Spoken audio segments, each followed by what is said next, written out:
Behold, I will make Jerusalem a cup of trembling unto all people round about, when they shall be in siege both against Judah and against Jerusalem. Are the days of Zechariah warned of upon us? Join Stephen Ben-Nun and host Barney Harvey for a discussion of Jerusalem, the Flashpoint.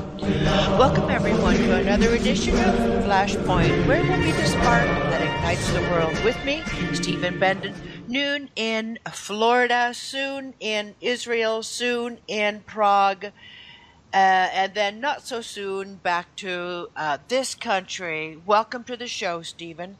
Thank you so much. Delighted to be here. And yeah, it seems like we're going to hit all points in between this time around. Yeah, you have a huge loop planned and some interesting interviews perhaps coming up. You're laying the groundwork right now to interview some pretty important people in Israel and the EU. Do you want to go into that a little bit, or shall we launch right into North Korea?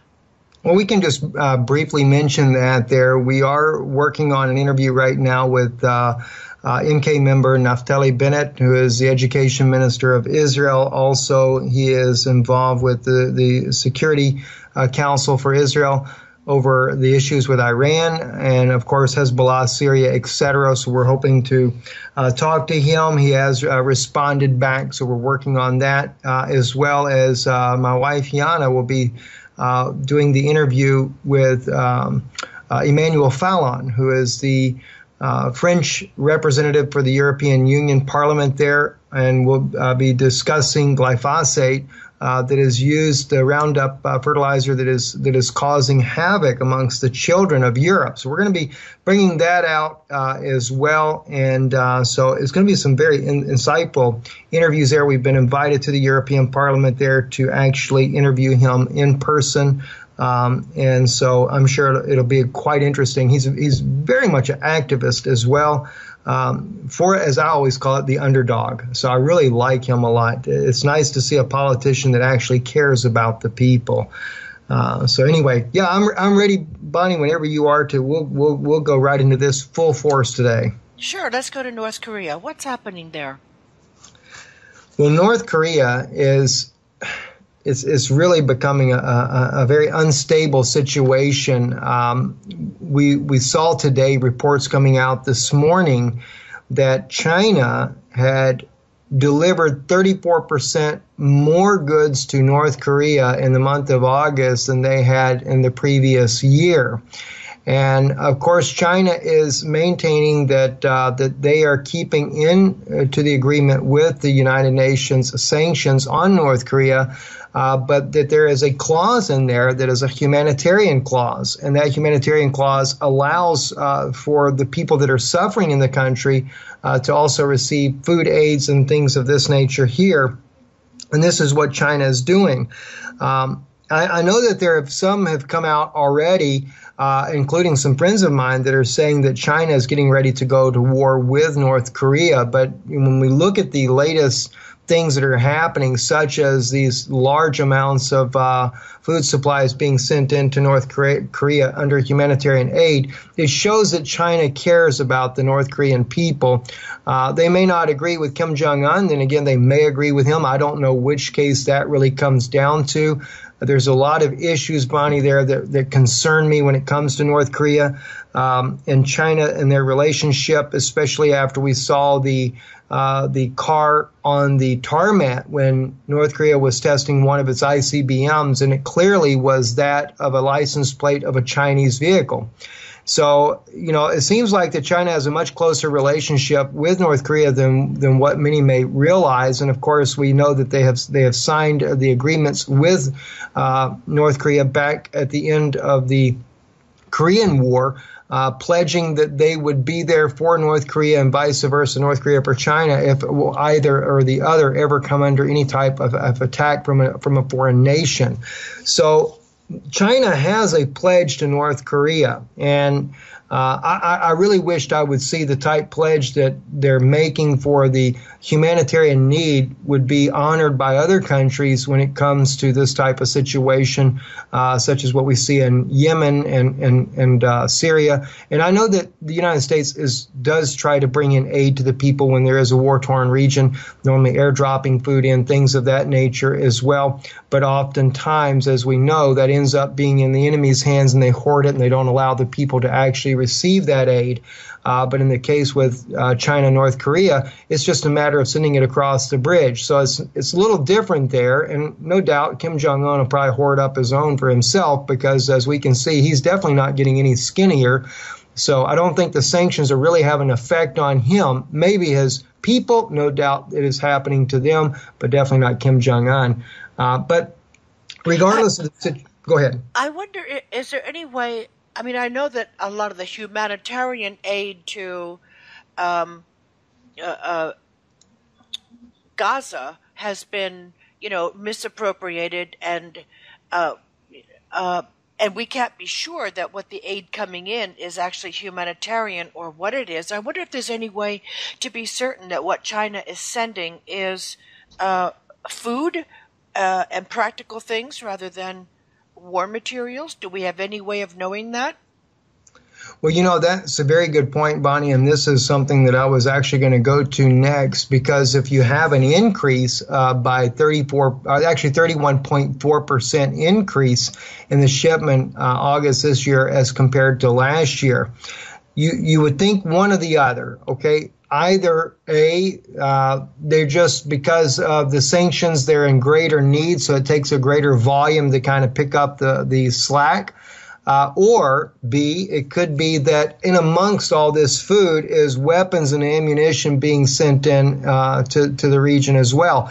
And B is kind of something that I have thought about, and it's not hard for China to get weapons across into that country.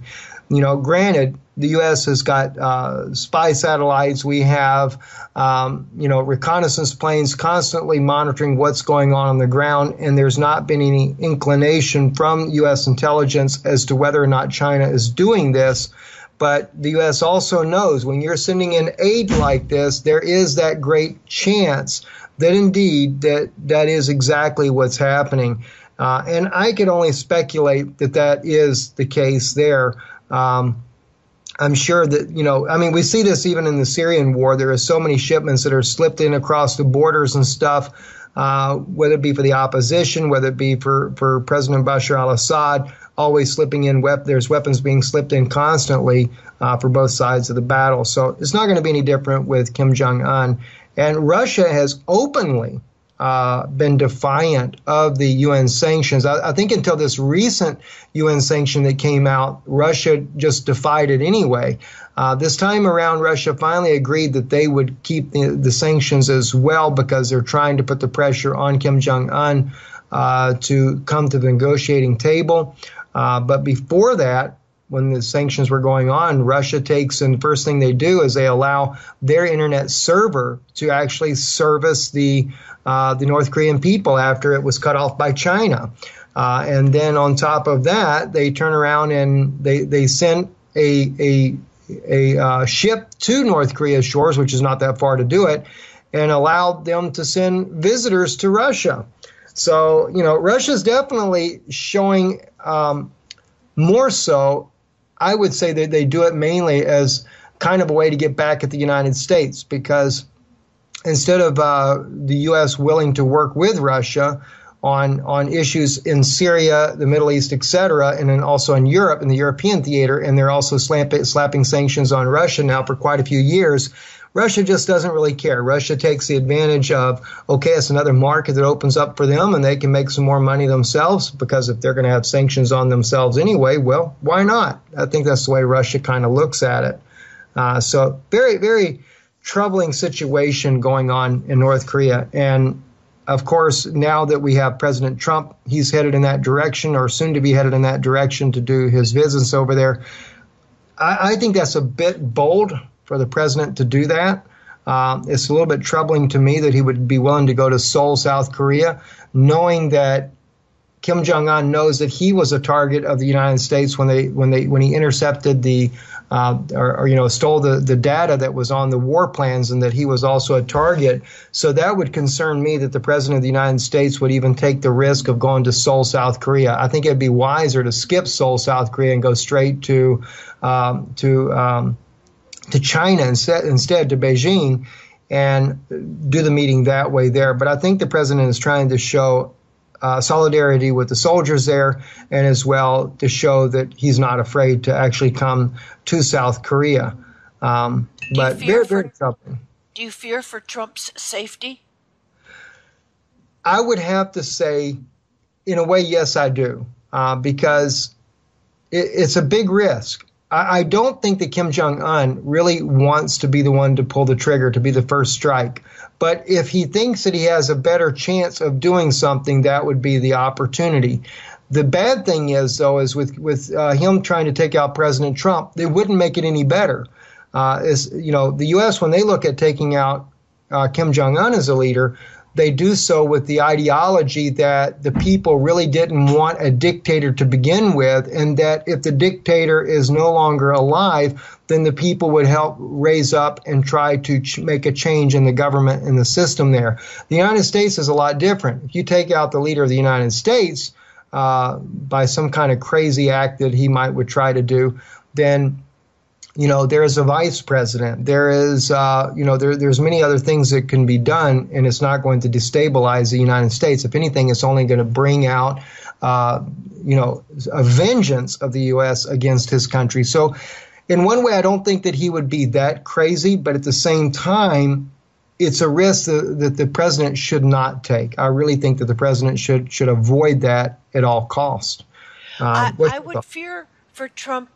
What do you think of this, Stephen? I would fear for Trump, not so much from Kim Jong-un, but from our own shadow government. What do you think about that? And they're looking for opportunities to perhaps do something and blame somebody else? Well, Bonnie, it's interesting you say that, because that thought was in my mind as I was already speaking about it, that it would give an opportunity for a false flag event. Same thing when I saw that we had docked our aircraft carrier there near Seoul, South Korea, and, making it an easier target. Why would we do something like that? It'd be safer to be up there if we've got to take on more fuel, whatever the case may be for the ship. Take it over to Beijing, take it to China, where it was just recently, where Kim Jong-un would be less likely to provoke an attack in that manner there, because then he's provoking an attack also on China. So use a little bit wiser strategy when it comes to dealing with the situation there in North Korea. And at the same time, another troubling issue when you're dealing with North Korea is that Seoul, South Korea's president, he doesn't want conflict. He doesn't want a war there. So it's almost, you can't help but wonder what's really going on. And in fact, President Trump's former advisor, I think his name is Gorka, if I remember right. I forget his first name there. He came out in a meeting with the president just here on the last day or so, stating that the president, his last words to him were, as he walked out of the Oval Office, that the last thing he wants to do is to have to go to war with North Korea. So that kind of makes you wonder then who's pushing his buttons in the background, because when we see the tweets coming out, it seems like the President Trump is willing and ready to go to war and would rather go to war now sooner than later. But yet when he speaks like this to his friends, he seemingly doesn't want to be a part of this. He doesn't really want to get into a conflict with North Korea, which is something I would rather see in the president, to exhaust all means. And of course, Jimmy Carter is talking about trying to be an envoy to go over there and to try to bring about peace. I don't know if it would do any good, but, I guess it wouldn't be a bad idea to exhaust all efforts possible. Of course, former President Carter, he's very much in age. I guess he's about 93 years old at this particular time.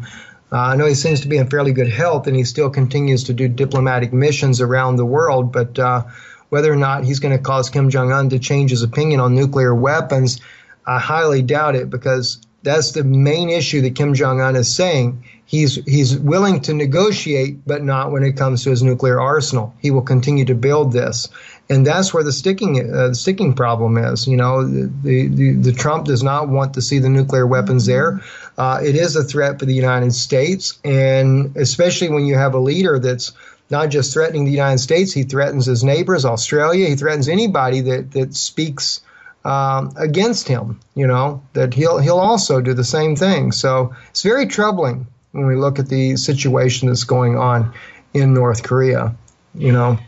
If I were from another planet and I just looked at this and I saw this itty-bitty little country of North Korea who could barely feed its own population, and the huge big United States has been a world power for decades, you know, I would say that this is a made-up threat, or this, you know, there's something happening behind the scenes. What do you think about that, Stephen? Well, I would go back, Bonnie, to the fact that the Chinese car, a diplomatic car, was sitting on the runway there inside of North Korea while they're testing an ICBM. What does that tell us? You know, as one gentleman that sent this to me, he said, no doubt the analysts knew exactly what they were doing. And then when this picture was being taken, it was being set to send a signal, not so much to the average person on the street that's not paying attention, wouldn't know the difference between a North Korean tag versus that of China's tag plates, but it was clearly a message being sent to those that are in power, letting them know that, you know, hey, by the way, the Chinese are also backing what he's doing. So, you know, that's what's concerning to me. What's really going on with China and North Korea? And is China in behind this? Is North Korea just being used as the guinea pig to kind of get the whole battle going? I don't know. I certainly would hope that that's not the case, but you know, it's not a good situation, period, Bonnie. And what's on the horizon for this world is far worse even than what we're seeing with North Korea. Well, I don't doubt that. I think that the whole world is about to be judged, and it's not going to go well for anybody, least of all America. And when we look at what the deep state has done for the last... Actually, I think where we should go before we go into Israel and ISIS, because we're going to kind of head in that direction as we move west across the map here, Kurdistan and their referendum over in Iraq. That's really becoming a hotbed right now, Bonnie, and it's troubling to see this situation because as I have been evaluating what's happening, of course, the U.S. allying with the Kurds inside of Syria, east of the Euphrates River, from Raqqa all the way down to Deir ez-Zor, and the battle hot and heavy on who's going to gain the oil fields there, it has really given the Kurdish people new momentum, believing that they could declare their independence in northern, far northwest of Iraq, where they have two cities there where they're predominantly the majority. And of course, they've exercised since 1991 self-autonomy in this region of Iraq. And at this point now, what's happening is after they tried to do a referendum and declare their own self-autonomy, it has caused the Iraqi military to move in. And as they have moved in, one of the big troubling issues there is that it is shocked the Kurdish people to see that the U.S. has not come to their aid inside of Iraq. But instead, in the very beginning of this, about a week ago, the U.S. was even silent about what was happening as the Iraqi military moved in to put a stop to the referendum and the Kurdish people seeking their own independence. And then we see a little bit of the U.S. government finally stepping forward and saying, well, we're asking both sides to cool down, and that if the Iraqis continue to do this, we may stop our funding and our training and the equipment that we're giving them to help protect their country. But as I've watched this, Bonnie, I realize that this is this is a strategic move on the part of the U.S. military in the region, or the deep state in this case, we might say, the elite that are running this program. And I think that the reason why they're doing this is because the U.S. is not going to get involved in it, and I don't see them getting involved in it because it may serve a greater purpose. If they're really trying to divide up the land once again, as we see over in Daniel's prophecy, that they divide the earth, in this case, the Adamah, for gain. And so it doesn't just include Israel, it actually includes a much larger region here. And as we see the U.S. backing the Kurds on the eastern side of the Euphrates, there's a lot of talk that this will become Kurdistan, that this will be where the Kurds will actually be able to live. And so therefore, I think that the U.S. is actually using this opportunity that's happening in northern Iraq to cause a mass exodus of the Kurdish population to head towards the border of Syria, and to get them more in areas there to where they can actually build a state that would also be on the richest lands of oil, or maybe they're planning on trying to take northern Iraq later down the road, and maybe the U.S. is just sitting back to see if the Kurds will fight against the Iraqis, and then the U.S. may fund them independently to take over that entire area where it's northern Iraq all the way to the Euphrates River. So nonetheless, I think that the situation that's happening in this particular region here with Iraq and that of eastern Syria with the Kurdish people and their independence is all part of a greater project.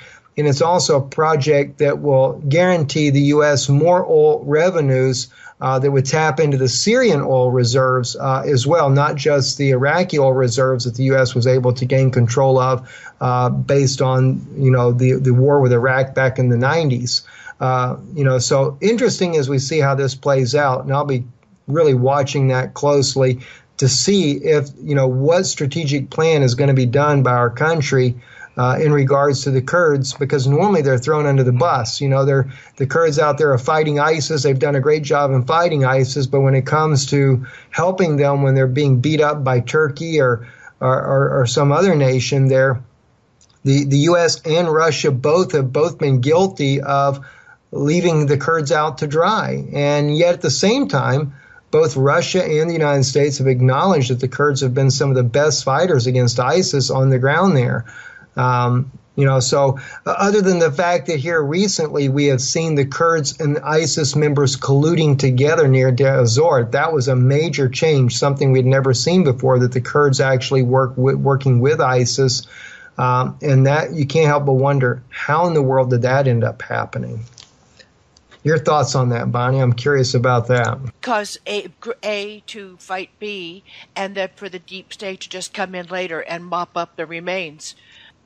Well, they definitely are. And, one thing, though, I would say about the Kurdish people are probably the most friendly to Israel as far as any of the Middle Eastern peoples that are there to begin with. So I can see why Prime Minister Netanyahu is very encouraged by the Kurdish people getting a state. And of course, the Kurds are the predominant residents of eastern Turkey. Almost half the country of Turkey is Kurds that are living in that part of the region of their country as well. So when you look at that, you look at the northwest part of Iraq, and then the very furthest part of the northeast of Syria is where they're predominantly at as well. You would think if they ever got a state of their own, they should get half of Turkey. But, of course, Erdogan wouldn't like that very well. And then the second thing is if Israel really wanted to have someone closer to their border that they could trust, and you're going to divide up Syria in the end anyway, then why not put the Kurds on the Israeli border instead? But I think there's another reason altogether that some of the politicians may have in mind when it comes to Syria and the hopes for that particular part there. And Israel may be looking at trying to broaden the buffer zone between Syria and that of Israel after this war is over. One reason why I think that there's been some talk already amongst Israeli politicians about getting involved in the Syrian conflict, which You know, Stephen, we are out of time. We are so out of time.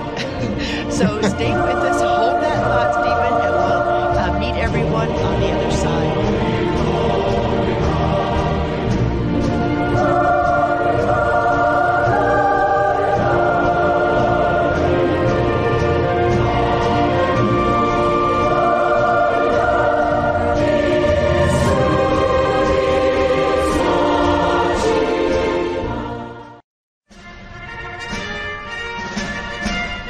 Behold, I will make Jerusalem a cup of trembling unto all people round about, when they shall be in siege both against Judah and against Jerusalem.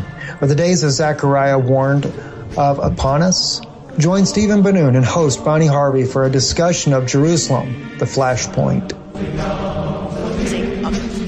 With Israel. Welcome everyone to the second half. And here Stephen is giving his thoughts on the Kurds, what to do about them.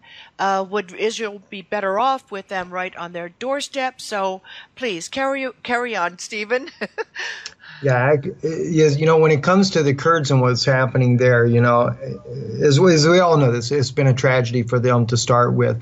But, you know, when you look at the Kurds, the Kurdish people are more like Israelis to begin with. They're more like even Americans. The women of the Kurdish people are not coerced to be under, the Sharia law, etc. In fact, actually, they're more like the Syrian people were, where you had the choice to live the way you wanted to live when it was before the war. But nonetheless, they've also been very close to the Israeli people historically over the centuries, even before the situation that we have today. But I don't think that we'll ever see a Kurdistan on the borders of Israel. But nonetheless, as we watch the situation that's happening in Syria, there's been more talk because of the Iranian presence in Syria of Israel actually getting involved in this conflict, this 7-year-old civil war, which, as President Bashar al-Assad always says, it's not a civil war when you have some 30-plus nationalities in here fighting against his government to overthrow them.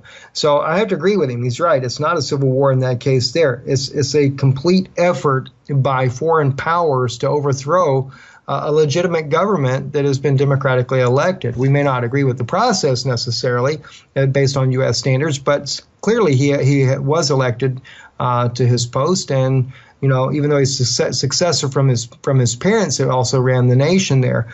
But it was probably the more liberal nation in the bloc, you might say. But the point that I want to get into right now, though, is there is a big threat for Israel when it comes to Iran's presence inside of Syria. Russia is not maybe taking that concern of Israel's as serious as they should in trying to work with Bashar al-Assad in keeping Iran further away from Israel's border. And this is what is causing the call of Israeli politicians, such as like that of the likes of MK member Naftali Bennett, talking about going to war with Iran alone, or even entering into the conflict inside of Syria to push back and to protect their borders. This is one reason why I'm wondering if Israel is looking at trying to set up a buffer zone while there is, tensions and fighting in the region there. Israel may be having in mind to create a larger buffer zone, whether it be, 10 kilometers or larger, to broaden that area. Not so much necessarily maybe for building houses on, but for actually staging Israel's military a little deeper inside of Syria. I can't say that Israel is really planning on doing this, but I just wonder. So I'm kind of thinking outside the box on this, wondering whether or not Israel will do that. And at the same token, a very troubling thing that came out just recently, Bonnie, was RT News was doing an interview with former MK Ms. Levny, who also ran against Prime Minister Netanyahu in the elections before, trying to defeat him as prime minister. She came on RT News recently in an interview there, and it was very interesting because they were really grilling her pretty tough on some of the questions about the conflict with Syria, why there was an issue with Iran and Israel. But then the question was presented to her by the commentator for RT News and asked Ms. Livni, why doesn't Israel join with Russia to defeat ISIS, a common enemy of both countries? And I was really surprised at MK Livni's response when she said to the commentator on RT, she said, "You're not suggesting, are you, that Israel would actually be willing to put ground forces inside of Syria to fight along with the Syrian government against ISIS?" She said, "I hope you're not suggesting that we should do something like that," because she said Israel will never do anything like that. That troubled me tremendously. And the reason it troubled me is because ISIS is supposed to be truly an enemy of Israel based on all the reports we see. We see that Prime Minister Netanyahu says it, all the politicians say ISIS is a big enemy of Israel. And then now you're saying you would never even consider the idea and be appalled at the idea that Israel would have put their soldiers to help defeat ISIS inside of Syria. And I say it troubles me, Bonnie, because when I look at the situation, we say as an Israeli people, at least the people, we look at this as a threat ourselves, as individual, the Jewish people say, ISIS is this horrible terrorist organization. It's radical Islam. It's jihad. And the last thing we want is this on our borders. We know it's down in the Sinai. We've had the incursions near our border recently as ISIS militants killed Egyptian guards there near the Israeli border. And the last thing we need is ISIS to be on the border with Israel. And so it really brought up an interesting question. And I began to wonder myself, why did we not, in some way or another, even if we didn't put soldiers on the ground? I understand in one way, soldiers on the ground inside of Syria could pose a major threat to Israeli security because you're dealing with Hezbollah and Iranian forces there. But had Israel stepped up to the plate maybe and at least offered air support, working with Russia, working with Syria to defeat ISIS, then we wouldn't have Iran on our border. Maybe we wouldn't even have Hezbollah coming out into the battlefield either, had we stepped up to the plate and done something, or is it something worse? Is there a collusion going on? Is there something going on that we're not being told? That the Jewish people are really, believing that ISIS is the big bad guy, but, is there some kind of collusion happening that we're not aware of? That this is the reason why we're not willing to go and fight ISIS inside of Syria. They're all just puppets. ISIS is a puppet of the United States. Israel doesn't want to leave the backing of the United States that she has enjoyed pretty much for the last 70 years. You have Israel marching in step with the American shadow government. The paradox that we now have Israel and the American deep state colluding against Assad, and actually to Israel's perhaps detriment, as you say. Absolutely, and I can certainly see that. Bonnie, it's interesting too, because when the 3 Israeli boys that went missing in Israel back a few years ago, I remember Barry Chamish. He had actually came on to Israeli News Live in an interview with us. And we were talking about the 3 missing boys. And of course, at this point here, they had just been killed. And Barry had a completely different take on it. Now, Barry, for those that do not know who he is, he's an investigative journalist, Israeli investigative journalist. He was made well known from his book, Who Assassinated Yitzhak Rabin, became bestseller. But also he had to flee Israel because of his own life being threatened, because of the things that he would expose that was going on. He was really tough on the government, and not everybody in the government, but those that were doing things that he felt like that were not on the up and up, and including the assassination of Yitzhak Rabin. But he said to me on that particular issue, he said they're saying that ISIS killed the boys, but he said in this case here, Stephen, he said ISIS happens to be, Israelis doing their own work, and that floored me. I could hardly believe that this was actually the case, but he really seemed to indicate that there was some secret things that were going on inside the Israeli government for, as they would call it, maybe a greater good. And whether or not his words can be authenticated or not, I cannot say.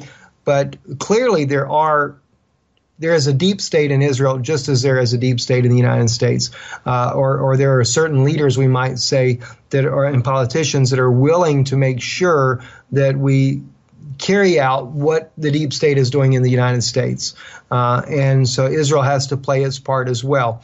You know, I mean, in fact, Barry writes in one of his articles that he writes that he exposes on is when Shimon Peres, in order to be able to get the nuclear bomb, he subjected the Yemenite, or not the Yemenite, but the Sephardic children to high doses of radiation for the experiment that the U.S. demanded of him in order to be able to be allowed to have a nuclear facility and to be able to create a nuclear bomb for Israel.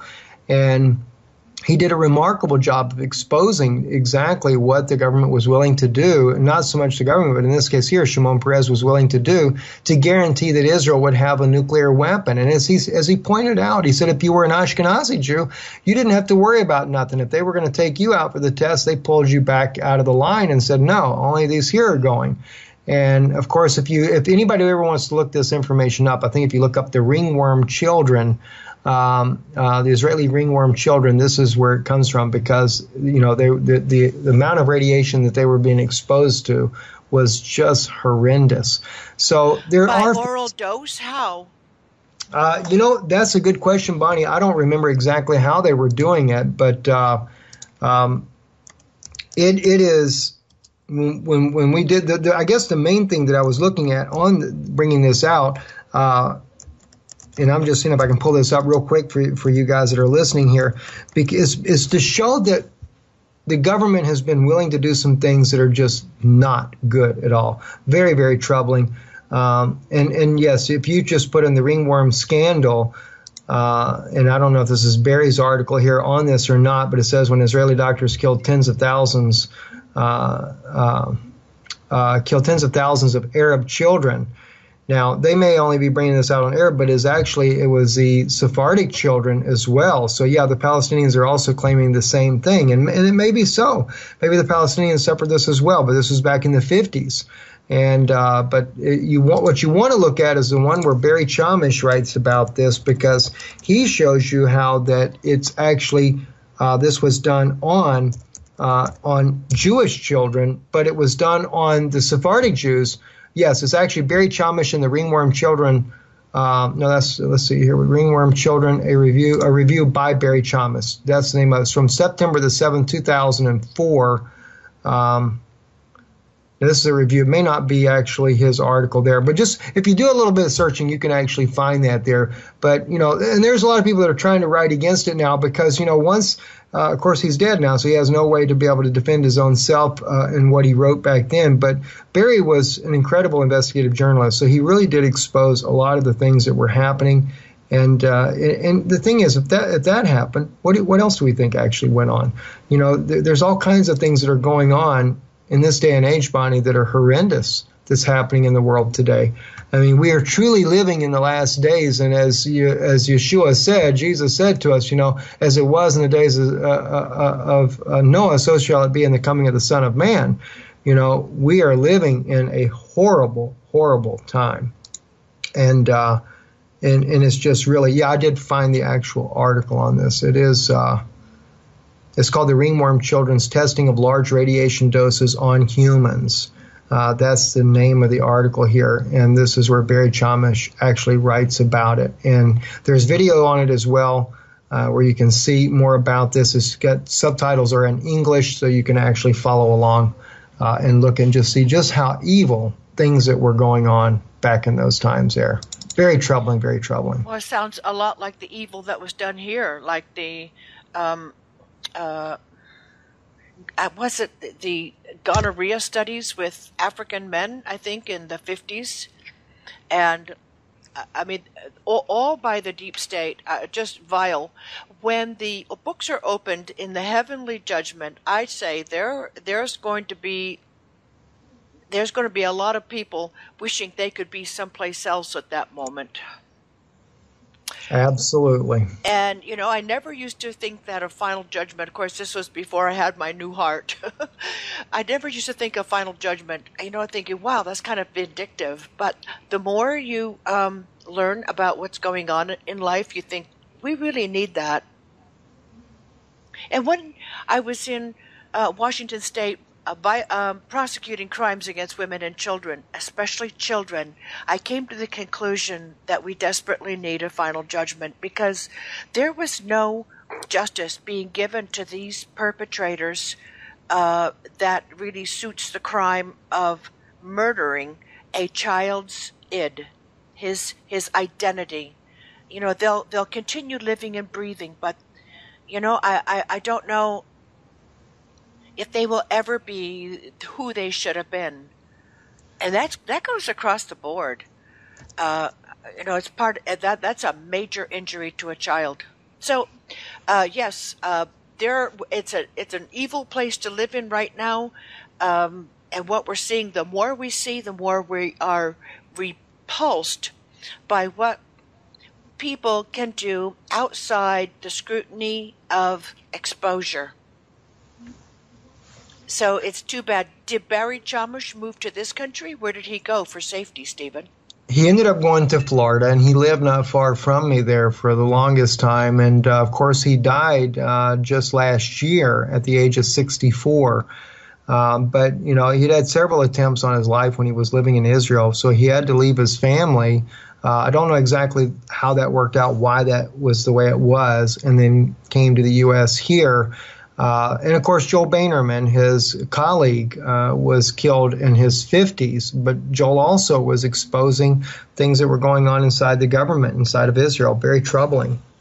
And it doesn't mean that all the politicians in the Israeli government are bad. By no means. It's just like the U.S. government. Not everybody is bad. But then some people are very loyal to whoever is funding them in the background. And this is the same thing that we have in any government in the world. It's no different. It doesn't matter if it's, Russia, America, China, all of them. They're all the same. Speaking of China, something that is not mainstream media today, they actually zapped the private internet over there and are not allowing anybody in China to be able to access private internet. It supposedly is for Congress session, and I'm assuming that's Chinese Congress session, but it makes me kind of wonder what kind of session they're going into, because they're not allowing any of their any information to be going in or out, and then the people in China are not able to view anything that is happening in the rest of the part of the world. How long that's going to happen, I don't know, but I do have friends in China that keep me up to date about things like this.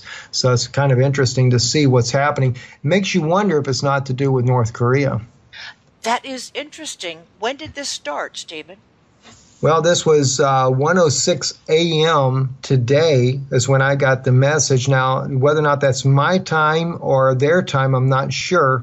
But hopefully I'll hear back from them. I know it's extremely late their time there, so I'm not really sure. I just happened to catch this here as we're sitting here to see what was going on there. So it's very, very troubling. It makes you wonder what's happening in that region of the world if China is shutting down their private network and not allowing access to it. And the friend that sent me the message said that he said even your website, your videos, nothing is showing up. And he says that they've just zapped the private network here and access to the web because of the Congress session that's happening there. So we'll have to see how that plays out. Very interesting. I'll see if I can't find out more about that. Bonnie, did you hear about the super soldiers that President Putin is speaking about? That's another very interesting subject that came out. He actually came out and spoke about this just recently at the Youth Festival this week. He spoke about this, and he says that He said that genetically modifying human soldiers is worse than a nuclear bomb. He said it could soon become a reality. And he goes on to say that, something must be done to put strict regulations to prevent the creation of mass-killing soldiers who feel no pain and no fear. He's really been releasing a lot of inside information that's going on that seems to be part of a New World Order agenda. And this is one of the latest ones that he's just come out with. And another thing he says that a man has the opportunity to get into the genetic code created by either nature or as religious people would say, by God. He says all kind of practical consequences may follow. One may imagine that a man can create a man not only theoretically but also practically. He can be a genius mathematician, a brilliant musician, or a soldier, a man who can fight without fear, compassion, regret, or pain. As you understand, humanity can enter, and most likely it will in the near future, a very difficult and very responsible period of its existence. What I have just described might be worse than a nuclear bomb. Now that's quote unquote from President Putin, what he's saying on this issue of super soldiers. This is something that my wife will be bringing out on her own channel, Rise Up Children of God, in the near future. She's doing an in-depth study on transhumanism. And, of course, with President Putin's latest comments coming out here, it has certainly given more fuel for the fact that the world is trying to bring about a completely genetically modified human being. What's your thoughts on this, Bonnie? Would this creature have a soul? Wow. If I were to probably take some of the things I've heard my wife talk about before, the answer would be no. This is pretty much what their intent is, just like another comment I've heard her talk about before when it comes to autism. This is something that the generations are wanting, because autistic children, they say, they can be used as low-cost labor, and that there is some that believe that in theory that the idea of a large population of males that are autistic could become a workforce that would not be unionized, and they could utilize this to their benefit. There's all kinds of things that are going on out there, but the transhumanism agenda to begin with, merging man with machine, wow. In that reality, you may still have a soul, but the thing is you lose your ability to be able to control your own responses and things that are happening in this world. And, as Yana pointed to me one day, she said, think about the implications. We read in the book of Revelation, the time would come, they would seek death and cannot find it. She said, if you've gone to transhumanism technology, which is where, as they speak about the iPhone, like you have iPhone 4, iPhone 5, etc. I think it's the iPhone 12, they would call it, or the 12th generation. That becomes, at that point, the technology is placed inside the human brain, and you become that walking computer. You become, as he's speaking about here, you would have the ability to be a great mathematician. You would have the ability to be a great musician because it's already downloaded inside of you. But also, they have the ability to extend your life. And they also can keep you from dying, because what they're going to do is through the nanotechnology, they would actually have the nanobots in your body, and that chip would actually cause those nano particles to activate. And so therefore, they can keep you from dying. If you try to take pills, your body will fix whatever goes wrong, so you could seek death and you're not going to find death. So it's very interesting. And I guess if they wanted to cause you misery, they could cause you misery as well. And if they want to make you impervious to pain, that's possible as well. And these are things that my wife has shared with me. She's talked about it in one of the conferences here, the transhumanism. And when she did, what was really interesting is what she said there is very similar about what President Putin is talking about being a reality in the very near future.